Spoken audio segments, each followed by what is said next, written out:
y a un effort de ne pas rester dans le spéculatif, mais il y a également cette volonté-là de ne pas subir la tyrannie du constat, en essayant d'analyser, d'aller au-delà des choses. C'est le premier élément pour moi qui fonde l'originalité du travail. Deuxième élément, il a pris le soin de ne pas limiter son analyse dans une posture de circonstance.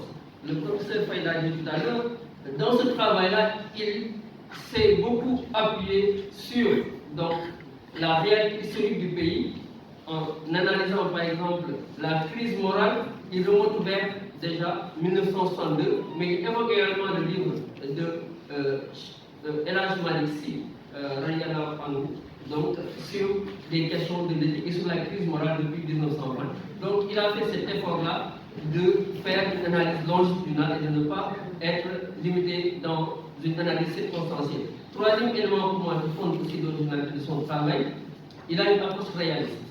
Le professeur Faye l'a dit, une analyse sans complaisance, un diagnostic qui peut faire froid au dos, mais un diagnostic qui est très réel et qui nous renvoie face à notre responsabilité. C'est comme s'il nous donnait un miroir sur lequel on se regarde. Ce travail d'ailleurs a une grande orientation sociologique à mon sens. Donc il y a ce réalisme-là et il y a aussi la proactivité, de ne pas simplement se limiter au constat, de ne pas simplement se limiter à l'analyse, mais de proposer des solutions. Donc il y a une approche proactive de son œuvre qui fonde donc le troisième élément pour moi de l'originalité de ce livre-là. Dans toute son analyse, il a dit, je ne vais pas revenir là-dessus, le constat est là, notre société traverse une crise multidimensionnelle. Il s'est limité donc à faire ressortir les trois éléments caractéristiques de cette crise. Une crise donc morale qui traverse la communauté religieuse musulmane particulièrement, une crise de malgouvernance et une crise liée à la corruption des rapports par des vices. Je dirais que cette œuvre-là, pour moi, est dans la même lignée qu'un travail qui a été fait par un des fondateurs de la sociologie, d'ailleurs, Max Weber, dans l'éthique protestante et l'esprit du capitalisme. Dans ce livre-là, d'ailleurs, Max Weber de l'allemand montrait comment une vertu et une éthique religieuse peuvent irriguer un modèle comportemental propice au développement. Il est dans la même lignée, il montre l'autre face aussi possible, c'est-à-dire comment le dévoiement de l'éthique, de la vertu, des principes religieux peut conduire un pays vers un chaos abyssal, vers donc un travers pratiquement insurmontable, quoique on est dans l'optimisme. Donc il donne une autre facette de comment, si on n'utilise pas à bon escient donc les valeurs, l'éthique et les éléments qui fondent donc les principes religieux, on peut totalement faire glisser un pays dans le chaos. C'est là pour moi la portée de ce livre-là et qui peut être une source d'inspiration pour beaucoup de gens. Alors, une fois cette crise identifiée, notre auteur ayant bien diagnostiqué la société sénégalaise, il situe les responsabilités en les mettant en relation. Et le prophète de nous dire que ce sont les gens qui détiennent ce que Bourdieu appelle le capital symbolique, les hommes de pouvoir, qui ont le pouvoir de décision, et ceux qui détiennent le capital culturel, c'est-à-dire la connaissance. Ces deux catégories de personnes-là, si elles sont vicieuses, la société va tomber vers le chaos. Et donc, l'auteur met en rapport la crise que nous vivons avec donc, cette crise de leadership, et ce leadership est porté par les hommes de pouvoir et les hommes de savoir. Alors, particulièrement dans donc, cette crise de leadership, cette partie-là met face à leurs responsabilités ceux qui détiennent le capital culturel, c'est-à-dire les hommes de savoir. Et c'est à travers donc ce tome 3-là qui est fait sous forme donc, de pièces jointes au nombre de 5. Il y a 5 pièces jointes suivies de ce qu'il appelle donc la suite de la lettre fondée sur 3 points. Alors, dans la première pièce jointe, il s'agit, si on analyse bien, d'une déconstruction de ce qu'il appelle le Sénégal béni des dieux. Et d'ailleurs, le grand historien Mamadou Koumba Diop, ainsi que Mamadou Diouf et Donald Kouzkoubien, quand il parlait de ce qu'il appelle le contrat social sénégalais qui est appelé le contrat social islamo-wolof d'ailleurs.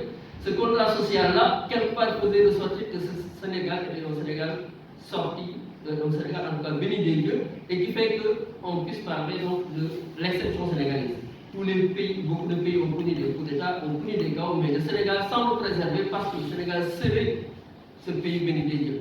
Et cette croyance, donc en tout cas, ce qu'on peut appeler cette doxa-là par rapport à la société sénégalaise, l'auteur nous renvoie à la déconstruire. Et moi, la question simple que je me pose, et qui est une question rationnelle d'ailleurs, comment ce Sénégal, de ces grands saints-là, c'est vrai de l'islam, qui ont beaucoup fait pour l'islam, comment ce Sénégal, de ces grands saints, qui sont les disciples des prophètes, des khalifes du prophète Mohammed, et qui ont un peuple qui n'ont pas échappé à la colère de Dieu par rapport à leur déviation, comment nous, Sénégal, qui avons juste hérité de ça, pouvons avoir le privilège d'échapper donc à la colère du Seigneur si on dévie dans notre chemin. Comment pouvons-nous croire en cela? Donc c'est une question logique que je me pose et qui conforte la déconstruction donc, de notre modèle. Deuxième point, des avertissements contre les punitions divines et des messages divins à décoder. Quand Dieu est en colère contre un peuple, cette colère-là n'épargnera pas ceux qui sont auteurs d'une complicité coupable. Et les auteurs d'une complicité coupable, c'est ceux qui sont conscients des dérives qui sont en train d'être faites et qui ne disent ou qui ne font rien pour sa chance, ou d'autres qui font semblant de dire ce n'est pas mon problème, je laisse les autres faire ce qu'ils peuvent selon leurs responsabilités. Donc, c'est un avertissement et il a donné tant d'exemples pour montrer que si on lit à travers la réalité, la tyrannie de la réalité, on peut comprendre que c'est peut-être des signes de Dieu. Le bâton du Diola a été un exemple qu'il a donné, mais rappelons-nous simplement ce que le livre saint dit d'ailleurs, la nature fonctionne par ce qu'on appelle la loi de la compensation. On ne commet jamais un mauvais acte croyant qu'on peut échapper par rapport à cela. Donc c'est un avertissement pour nous autres Sénégalais, en sachant que les conséquences vont donc retomber sur chacun d'entre nous. Le troisième point, la corruption des critères d'évaluation de la valeur des hommes. Quatrième point, les interventions des relations quotidiennes des autorités religieuses. Je m'arrête là-dessus parce que c'est important, ça renvoie encore à la complicité, parce qu'il s'est instauré tout un système, parfois, de relations de connivence et parfois de complicité qui parle entre élites religieuses et parfois hommes d'affaires vicieux et parfois élus qui ne rendent pas la monnaie de la pièce au peuple qui les a élus. Donc c'est une responsabilité forte et l'auteur par là nous renvoie à cette question-là.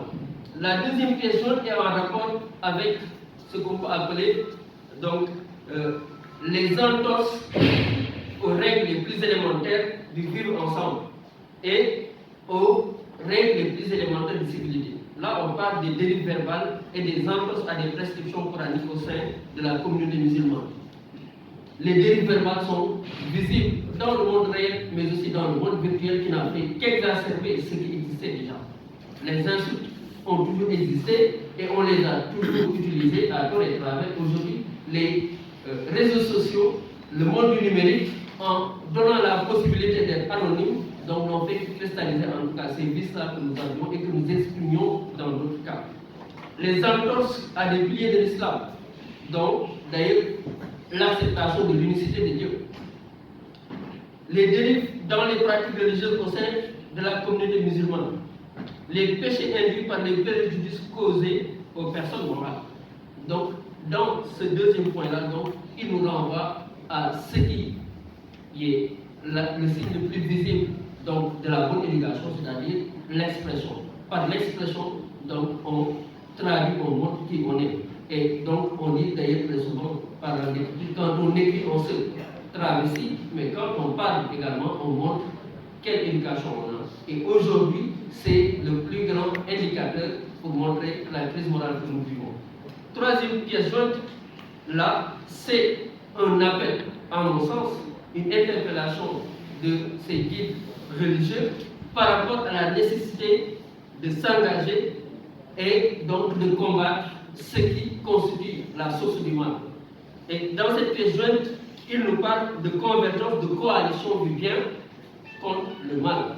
Toutes les forces du bien qui sont d'origine endogène, c'est-à-dire nos religions ancestrales, qu'on a appelées d'ailleurs les religions négro-africaines, comment ces religions-là, comment ces croyances ancestrales qui nous poussaient vers la vertu, vers le bien.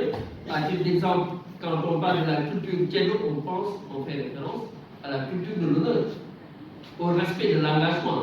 Alors, comment on peut se baser sur ça, sur les enseignements aussi des religions révélées pour faire face à ce mal-là, une fois qu'on les a identifiés. Donc, une convergence vers le combat. Dans la pièce jointe 4, l'auteur nous interpelle par rapport à des questions comme la souveraineté. Nous sommes dans un monde qu'on peut parler de global, où en réalité il y a une tendance vers l'universalité. Mais cette universalité-là ne devrait pas être une entorse à la souveraineté. Et cette souveraineté-là, c'est dans le choix des modèles de société vers lesquels nous voulons aller. Et dans ce premier point, il met en exergue l'agenda caché d'institutions internationales ou d'autres pays d'orienter les peuples vers des comportements, vers l'adoption de modèles qui sont antinomiques à leur réalité socio-culturelle.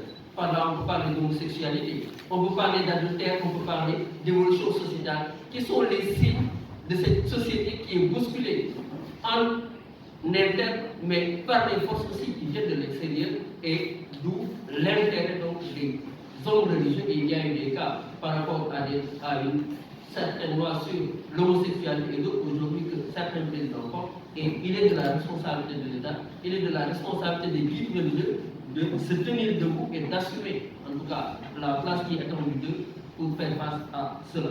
Donc c'est un point important qui nous montre les comportements observables par lesquels on peut voir l'évolution dégradante de la société sénégalaise.